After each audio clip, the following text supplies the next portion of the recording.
consultants. Yeah. So there's that. Indiana football, big changes.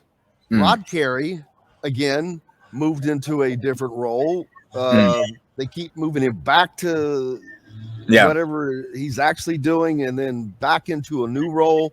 But then they bring on Justin Fuentes, which is a smart move, but it also, I don't want to, it strikes of desperation in a sort of way. And then it makes you wonder, that's a lot of cooks in the kitchen.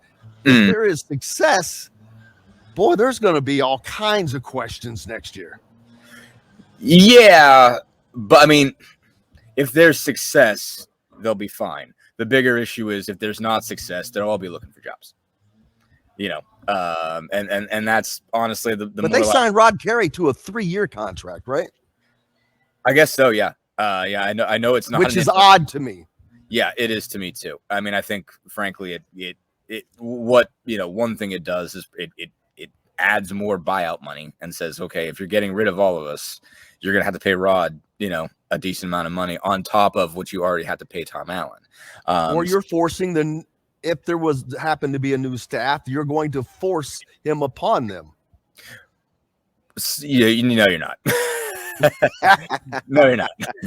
The new staff is not saying we're taking offensive coordinator Rod Carey. They are not. I promise. Well, I don't mean as the OC. If there is a new staff, well, maybe. I mean, Rod Carey's, has had some success, obviously as a coach. So we're not going to act like he hasn't brought anything to the table. And frankly, I thought he did a really good job last year. They got better at offensive line when he took over. Absolutely. I think that's 100% fair to say that was a better offensive line. Running the whole entire offense is a different story. Very different story. So that's going to be, I'm stunned isn't the word, but it definitely, it has the mark of a staff in what do we do now mode, basically, because it's a trying to do something that says something about stability. But I mean, Rod Carey is a good coach. I don't know if you necessarily ever think of Rod as the, this offensive wizard, and I think what he said was I didn't watch the whole thing, but I just saw the quote basically of him saying we're just going to do what we do well and not do what we don't do well, and that's great from I think his common sense is useful. I'm not trying to downplay that, but I mean generally you are if you are a defensive guy as a head coach, you're looking for somebody who is a real X's and O's guy, real into somebody who has Walt Bell's not track record, but more like his, I don't know, like the way you look at it, style, stuff like that. And that didn't work. So they're just in a weird spot where it's like, okay, what's going to work? Cause we don't know. And I don't know. It doesn't, you don't look at it and say, oh, they figured it out then, I think it helps to have somebody on staff. You're not forcing anybody to do anything that they're not used to doing. He's had some time with the quarterback, quarterback room to get a sense of what it's like. But you don't think Rod Carey and think, man, space age offense, this is going to be great. If you did, he wouldn't be at Indiana. Sure. Being a consultant, whatever there was. And I'm not dissing Rod. Quality control. I mean, there are a lot of good coaches that have been in quality control jobs.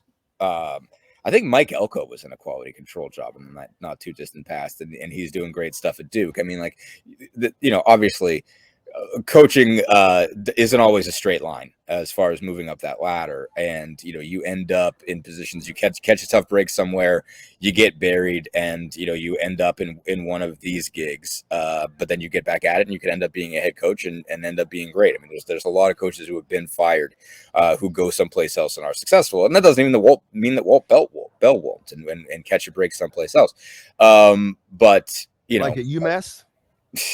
That didn't go well. I mean, that's a bad job. UMass is bad. Yes, that's true. It's a really but here's my as an FBS school when it was an FCS. Justin Fuentes has had success. His run at Virginia Tech wasn't really bad. I mean, he didn't win a big time bowl, Sugar Bowl or something like that, but there were 7-8 win seasons. and with like maybe 500 seasons. I think that was the worst that he had there, but it really makes you wonder if you've got somebody like that on staff. Is Indiana looking ahead? I don't think so. I mean, I don't know. Like I don't. Like I said, I'm looking back and reminding myself of his record. He did had a couple really really good years at Memphis. Was 10-3, won the Miami Beach Bowl in 2014, and then he goes to Virginia Tech in his first year. He's 10-4. I mean, you have the issue there that you go the other way. He starts 10-4, 9-4, and then it's 6-7, 8-5, 5-6, 5-5. So, possibly. It's not totally out of the question, but I mean the issue they're dealing with still, still exists. I mean they owe Tom Allen a big buyout. I mean I guess it makes sense to bring somebody in and get some sense of it, but is Fuentes going to want that job? Is he takes an analyst job while he's kind of on the lookout for something, but does that mean he's going to want to be the head coach in Indiana? It doesn't necessarily, and frankly he might stick around and be like, yeah, I don't want this gig. And go for something else. So you don't know. I mean, I guess it makes some level of sense that way, but Tom Allen would have had to sign on for this. You're not adding somebody to the staff without Tom Allen's approval. So he must know Justin Fuente, and he must be cool with the idea of bringing him on staff, or else he wouldn't be on staff. I mean, maybe if you're Scott Dolson, you watch the guy and say, okay, I want to see if this is somebody who could take over when I feel like I have to make a move. But he's not there without Tom Allen's approval. So I don't think I would be really surprised if Dolson is bulldozing this and saying, you're hiring Justin Fuente and I'm going to hire him as soon as I have cause, not cause, because Tom Allen wouldn't get fired for cause in a million years. But once I feel like you've lost enough football games and I'm willing to pay your buyout, I'm interested in Justin Fuente. I really highly doubt that. I can't see that on Scott Dolson's part. I feel like Scott's going to give Tom every opportunity, and then when he makes a decision, he makes a decision, and I'm sure he's going to have people on a short list of people he wants to call, but he's not going to push him around on that, I don't think, and force him to hire somebody he doesn't want to hire. This is not the first time we've seen Indiana do something similar to this, and it was actually in basketball when Dane Fife was added to the staff along with Thad Matta in different ways, but this was a different situation. Sure. This, to me, is an acknowledgement that things are dire, and they are. I mean, you can't say anything other than that. Which it's great that acknowledgement, whether it's actually being made verbally or not, is being made, and the attempt is being made, because football, I say it all the time, it's the engine that pulls the train, people. And if you don't have an engine, you're the caboose.